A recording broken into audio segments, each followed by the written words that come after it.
So hello students, कैसे आप लोग सब बोलो ठीक होंगे। Once again welcome to my channel MZQ classes for SSC class 9 and 10.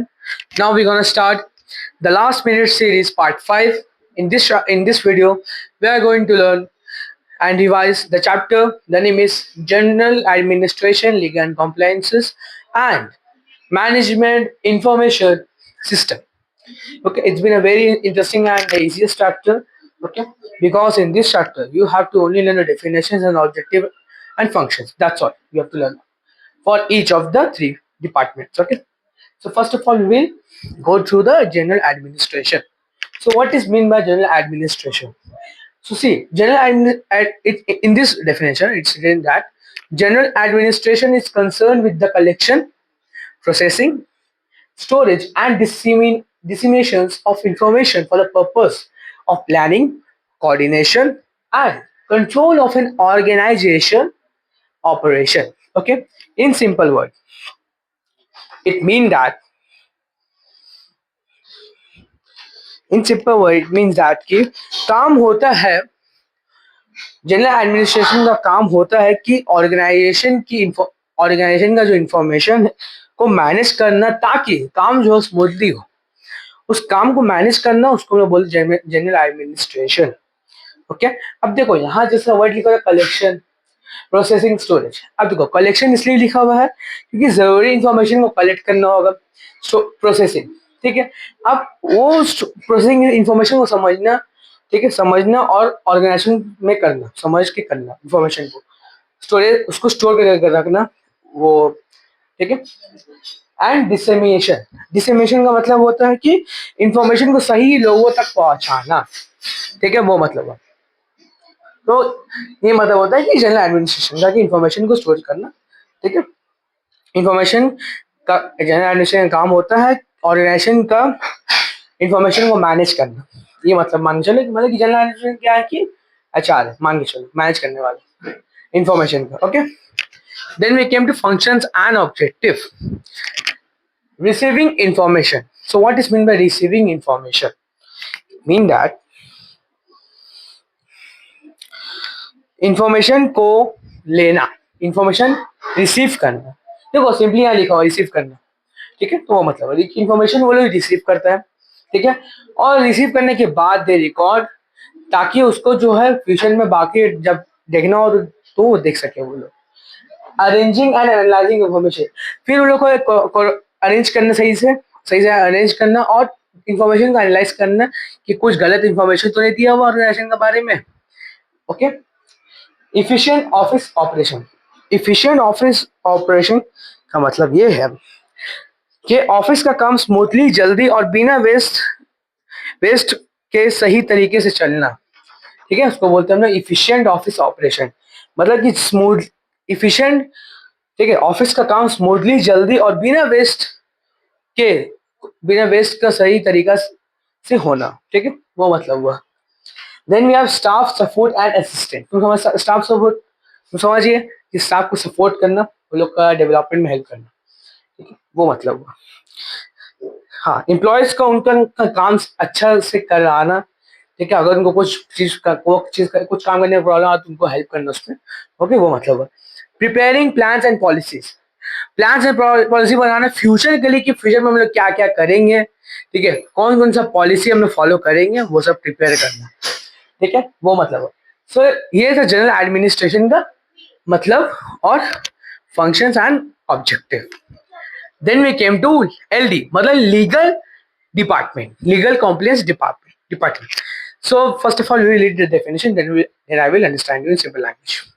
देखो, legal department plays a vital vital vital role in mitigating legal risks, safeguarding the company's reputation, company का reputation, ठीक है, and contributing to strategic decision making within the framework of the law, ठीक है. अब हम लोग समझते हैं सिंपल लैंग्वेज में. देखो इसका मतलब ये है, ओके, कि कंपनी में बहुत इंपॉर्टेंट रोल प्ले करने वाला लीगल डिपार्टमेंट, लीगल कॉम्प्लायंस का मतलब होता है कि कंपनी में एक इम्पॉर्टेंट रोल प्ले करने वाला है। पाइवोटल का मतलब होता है इम्पॉर्टेंट रोल प्ले करने वाला, इम्पॉर्टेंट रोल। अब देखो, लीगल रिस्क काम करना, ठीक है, इसका काम क्या होता है? लीगल डिपार्टमेंट का काम ही क्या है? लीगल डिपार्टमेंट का काम है कि लीगल रिस्क काम कम करना, ठीक है, जो लीगल का रिस्क होता है उसको कम करना, कंपनी का कानूनी प्रॉब्लम केसेस या पेनल्टी से बचाना, कंपनी का रेपुटेशन प्रोटेक्ट करना, स्ट्रेटेजिक डिसीजन में हेल्प करना, ठीक है, और लॉ का रूल्स को फॉलो करवाना, ये काम होता है लीगल डिपार्टमेंट का। ठीक है, तो तुम ऐसे भी देख के समझ ही गए होगे कि भाई इसका काम ही यही है। हम लोग करते हैं प्रिपरेशन ऑफ एलडी, तो प्रिपेयर करना एलडी को, ठीक है, प्रिपरेशन करवाना, और कंपाइलिंग विथ लीगल फॉर्मेलिटीज, ठीक है, इसका मतलब ये है कि लीगल डिपार्टमेंट्स का रूल्स एडवाइस और इंस्ट्रक्शन को फॉलो कराना करना, कंपाइलिंग विथ लीगल फॉर्मेलिटीज, उसको रूल्स एंड रेगुलेशन को फॉलो करना, ठीक है। प्रोवाइडिंग लीगल एडवाइस, तो प्रोवाइडिंग लीगल एडवाइस का मतलब होता है कि कानून कानून से रिलेटेड गाइडेंस सही गाइडेंस या सलाह देना, ठीक है, कि ये लीगल है और क्या नहीं, कि ये क्या लीगल है और क्या नहीं, ये उन लोग को बताना, सही गाइड करना, गाइडेंस देना। Then we came to legal compliance, ठीक है, लीगल कॉम्प्लेंस का मतलब होता है, अच्छा लीगल कॉम्प्लेंस, अच्छा कॉन्ट्रैक्ट मैनेजमेंट, ठीक है, तो लीगल, अच्छा हाँ कॉन्ट्रैक्ट मैनेजमेंट, हाँ कॉन्ट्रैक्ट मैनेजमेंट का सिंपल मतलब होता है एग्रीमेंट को बनाना, ठीक है, कॉन्ट्रैक्ट मैनेजमेंट, सॉरी कॉन्ट्रैक्ट मतलब क्या, कुछ एग्रीमेंट बना, संभालना, प्रॉपरली फॉलो करवाना, ठीक है, वो मतलब पॉलिसी डेवलपमेंट। अब इसका क्या मतलब, पॉलिसी डेवलपमेंट का मतलब होता है रूल्स गाइडलाइंस और प्रोसीड्यूर्स बनाना जिससे सब लोग फॉलो करे, ठीक है, वो मतलब हुआ। Then we came to MIS, मतलब मैनेजमेंट इंफॉर्मेशन सिस्टम। तो इसका डेफिनेशन है कि management information system is a system for collection, processing, storage, and disseminations of information needed by managers for sound decision making।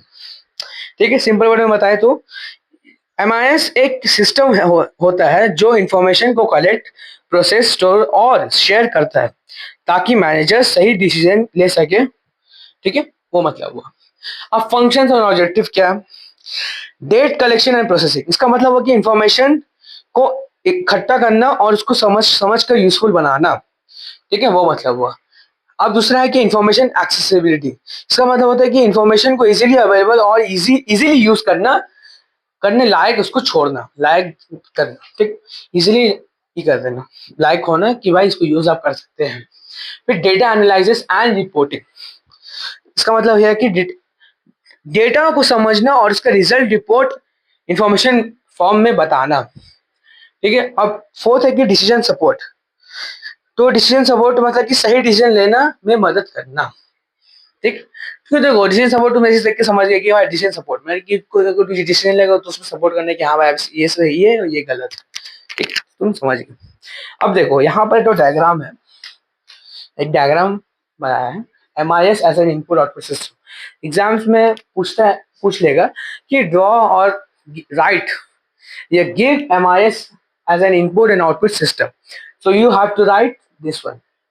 Input लिखोगे, ये data collection लिखोगे, transformation लिखोगे, analysis, classification, tabulation, storage etcetera, output, ये लोग output क्या निकलेगा, तो information to decision making. अब तुम बोलोगे भाई क्या ऊपर से नीचे दिया है, तो देखो ऊपर से नीचे नहीं था, मतलब कि पहले क्या था, इनपुट दिया हुआ था, पहले इनपुट दिया हुआ था, फिर ट्रांसफॉर्मेशन दिया हुआ था, ठीक है, उसके बाद जो था वो आउटपुट दिया हुआ था। हम ऊपर ऐसे करके लिखा है क्रोनोलॉजिकल में, क्योंकि देखो स्पेस बहुत कम है, तो तुमने बुक में देखोगे तो थोड़ा ऐसा यहाँ से लेके यहाँ ऐसा से लिखा, ऐसा लिखा होगा, है ना, तो प्लीज ऐसा उसको लिखना बाय और उसको लर्न कर लेना, क्योंकि एग्जाम्स में पूछेगा ये चीज कि ड्रॉ या फिर बताओ input output system of MIS. तो यार डायग्राम तुम बना के आ जाना, कोई बात नहीं, फुल मार्क्स मिल जाएगा, मेरा गारंटी है, ठीक है। So with this we are completed, hope you like the video, if you like तो if you love like the video, okay, and share to your friends and subscribe to your classes and follow Instagram, ठीक है। और ये lastly ये series please देखते रहो, ठीक है। क्योंकि ये पार्ट 5 है, और भी सीरीज आने वाला है। ठीक है, पूरा चैप्टर करवा रहे हैं including trial balance and cash book, वो भी मैं करा रहा हूँ। ठीक है, प्लीज यार सीरीज पूरा देखो। और इकोनॉमिक्स का भी मैं कराऊंगा जल्द से जल्द, बस कॉमर्स रैली खत्म हो जाए उसके बाद इकोनॉमिक्स भी शुरू हो जाएगा। Okay, thank you so much, take care, bye, love you.